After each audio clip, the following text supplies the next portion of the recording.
Assalamualaikum warahmatullahi wabarakatuh. Sahabatku, selamat berjumpa lagi dengan saya Effendi di Effendi Advokatan Channel. Sebuah channel yang akan membahas masalah-masalah kemasyarakatan yang diulas secara populer. Kali ini kita masih membahas mengenai dugaan kecurangan KPU dalam verifikasi faktual partai politik pada tahun 2024. Nah, sahabat-sahabatku, berita ini adalah ramai diperbincangkan hari-hari ini atau minggu ini, dan faktanya laporan itu adalah telah masuk ke Dewan Kehormatan Penyelenggara Pemilu atau DKPP. Nah, sahabat-sahabatku, apakah Dewan Kehormatan Penyelenggara Pemilu ini dapat memberikan sanksi? Dan sanksi itu apa saja yang bisa dijatuhkan terhadap pelanggar yang terbukti dan telah dilaporkan oleh pelapor. Sebelum itu kita baca dulu, sahabat-sahabatku, saya ambil beritanya dari rmol.com yang berjudul 10 anggota KPU daerah dan pusat dilaporkan ke DKPP termasuk Idam Holik. Laporan koalisi masyarakat yang notabene membela anggota KPUD yang diduga melakukan intimidasi dalam pelaksanaan verifikasi faktual atau perpak dari Komisi Pemilihan Umum KPU RI resmi dilaporkan ke DKPP. Jadi sahabat-sahabatku yang telah saya sampaikan tadi bahwa laporannya telah resmi masuk ke DKPP. Laporan tersebut diserahkan dua orang advokat yang mengatasnamakan diri sebagai tim hukum advokasi untuk pemilu bersih 2024 ke kantor DKPP RI Jalan MH Tamrin, Gondang Ria, Jakarta Pusat. Advokat dari Kantor Hukum Tenis Indonesia Lopem, Ibnu Samsu Hidayat, menerangkan ia bersama dengan rekannya dari Lopem dan Public Interest Lopem, Airlangga Yulio, menyerahkan dokumen laporan ke DKPP dengan turut serta membawa bukti-bukti. Jadi tentu sahabat-sahabatku, mereka tidak sembarangan melaporkan peristiwa ini kalau tidak ada buktinya ini. Dan buktinya inilah nanti yang akan diuji di DKPP. Nah, sahabat-sahabatku, kalau kita lihat tentang DKPP ini adalah merupakan satu dari 3 penyelenggara pemilu, yaitu KPU, Bawaslu, dan DKPP sendiri. Nah, sahabat-sahabatku, apa itu DKPP?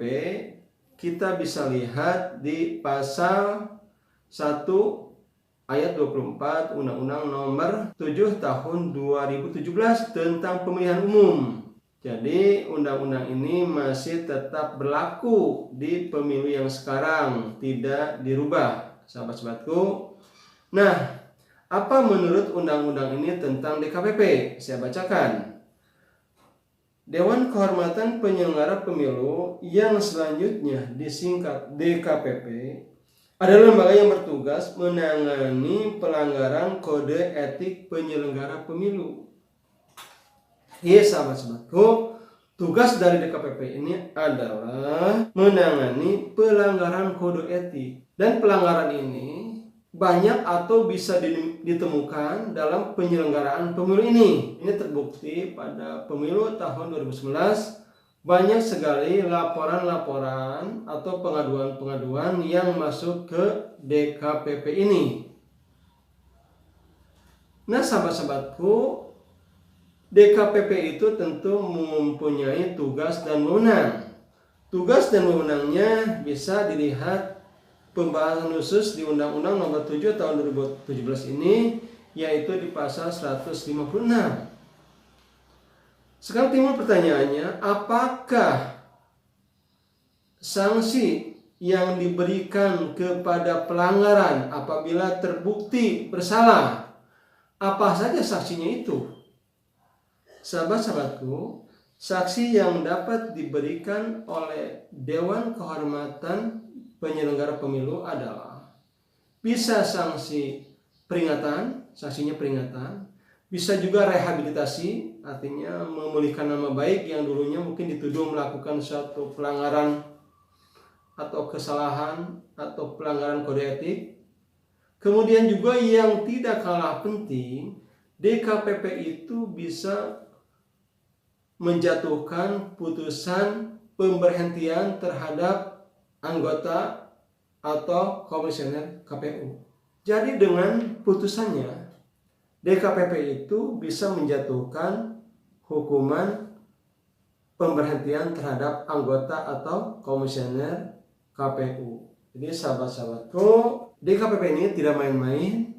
Untuk itu, kita harapkan DKPP bisa menjalankan tugas dan wewenangnya sehingga bisa menjatuhkan sanksi-sanksi bagi pelanggar dalam pemilu tahun 2004 ini, sehingga nanti orang-orang atau pihak-pihak yang akan melakukan pelanggaran-pelanggaran terhadap dalam pemilu tahun 2004 ini menjadi takut, sehingga nanti pemilu tahun 2004 ini berjalan dengan lancar dan hasilnya nanti akan diterima oleh seluruh masyarakat Indonesia.